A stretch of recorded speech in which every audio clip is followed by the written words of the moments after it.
이번 영상에서는 예수님의 이야기와 예수님의 설교라는 주제에 대해서 이야기를 나누려고 해요. 우리는 지금까지 마태복음 1장부터 4장까지의 내용을 읽었습니다. 마태복음 1장 1절부터 4장 25절까지는 예수님이 누구신지를 보여주는 이야기입니다.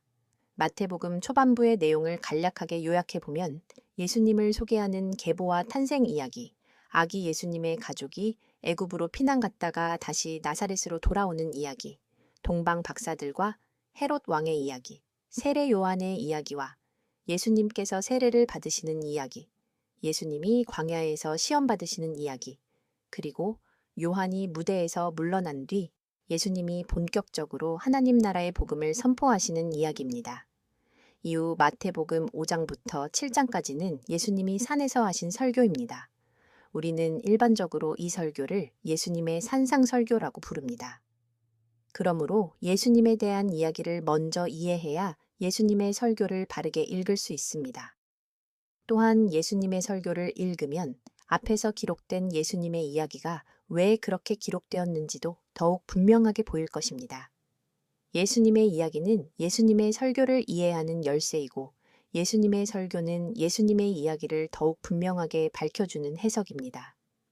다시 말하면 우리는 예수님의 이야기를 통해 예수님의 설교를 읽어야 하고 예수님의 설교를 통해 예수님의 이야기를 다시 읽어야 합니다. 예수님은 자신을 따라오는 수많은 사람에게 하나님 나라의 복음을 가르쳐 주십니다. 그 가르침이 본격적으로 시작되는 첫 번째 설교가 바로 산상설교입니다. 우리는 마태복음 1장부터 4장까지의 이야기를 통해 예수님이 모세보다 더 크시며 선지자들이 기다리고 선포했던 하나님의 약속을 성취하시는 분이라는 사실을 읽었습니다. 먼저 예수님이 모세보다 더 크신 하나님의 아들이라는 사실을 살펴볼게요. 구약 성경의 처음 5권은 모세오경입니다. 그리고 마태복음에는 예수님의 중요한 설교가 크게 5묶음으로 기록되어 있습니다.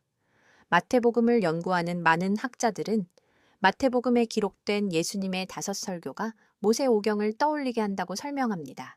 이것은 마태복음에서 예수님과 모세의 관계를 이해하는 중요한 단서가 됩니다. 마태는 예수님의 5설교를 통하여 예수님이 모세와 같은 분이지만 동시에 모세보다 더 크신 하나님의 아들이심을 보여줍니다.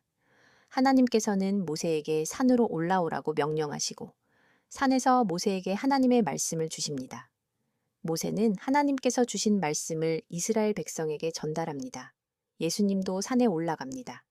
예수님은 자기 자신이 가지고 있는 권위로 제자들과 무리에게 말씀하십니다. 권위라는 단어를 메모해 두세요. 마태복음 여러 곳에서 아주 중요한 역할을 합니다. 권위라는 단어를 읽을 때 자세하게 설명해 드릴게요. 하나님의 아들 예수님이 직접 입을 열어서 말씀하십니다. 마태는 확신합니다. 예수님, 바로 그 예수님은 모세보다 더 크신 분, 그리스도다 라고 말입니다. 예수님의 설교는 하나님께서 모세를 통하여 주신 율법을 없애는 말씀이 아닙니다. 예수님은 율법이 필요 없다고 말씀하지 않으십니다. 율법이 잘못되었다고 말씀하지도 않으십니다. 오히려 예수님은 율법을 완성하고 율법 속에 담긴 하나님의 참된 뜻이 무엇인지를 밝혀주십니다. 그러므로 예수님께서는 모세보다 더 크신 분입니다. 이제 예수님과 엘리야를 비롯한 선지자들의 관계를 살펴볼게요. 구약 성경의 선지자들은 하나님의 입이 되어 하나님께서 주시는 말씀을 하나님의 백성들에게 선포하는 사람들이었습니다. 마태는 세례 요한을 엘리야의 모습과 사명을 이어받은 선지자로 소개합니다. 세례 요한은 엘리야처럼 광야에서 하나님의 말씀을 선포했습니다. 세례 요한의 역할은 사람들의 시선을 자기 자신에게 모으는 것이 아니라 하나님의 아들 예수 그리스도께 향하게 하는 것이었습니다.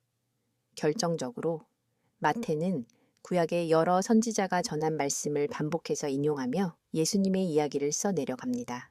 예수님은 엘리야를 비롯한 선지자들이 전한 하나님의 약속과 예언을 성취하시는 분으로 오셨습니다. 선지자들은 하나님께 받은 말씀을 선포했습니다. 그러나 예수님은 선지자들이 선포한 약속의 말씀이 성취된 그리스도이십니다. 그러므로 예수님은 엘리야보다 더 크신 분입니다. 마태복음 5장 2절은 예수님이 입을 열어 가르치셨다고 기록합니다. 이 표현은 너무나 중요합니다. 과거에 하나님께서는 모세와 선지자들을 통하여 말씀하셨습니다. 그런데 이제 하나님의 아들이신 예수 그리스도가 직접 입을 열어 말씀하십니다. 모세보다 더 크시고 엘리야를 비롯한 선지자들이 전한 하나님의 약속을 성취하시는 하나님의 아들 그리스도가 지금 말씀하고 계십니다. 따라서 산상설교를 읽을 때는 설교의 내용을 파악하기보다 먼저 지금 말씀하시는 분이 누구인지를 알아야 합니다. 산상설교는 예수님의 이야기와 분리해서 읽을 수 없습니다. 광야에서 먼저 그 길을 걸으신 예수님이 이제 자신을 따라오는 제자들에게 그 길을 가르쳐 주시는 것입니다. 산상설교는 누구나 따라할 수 있는 도덕적인 교훈만을 모아놓은 말씀이 아닙니다. 산상설교는 하나님의 아들 예수 그리스도를 따라가는 제자들에게 주시는 하나님 나라의 말씀입니다. 그러므로 예수님의 설교를 읽을 때에는 먼저 이 질문을 기억해야 합니다. 지금 말씀하시는 분이 누구신가? 이제 다음 영상에서 마태복음 5장의 내용을 자세히 읽어보겠습니다.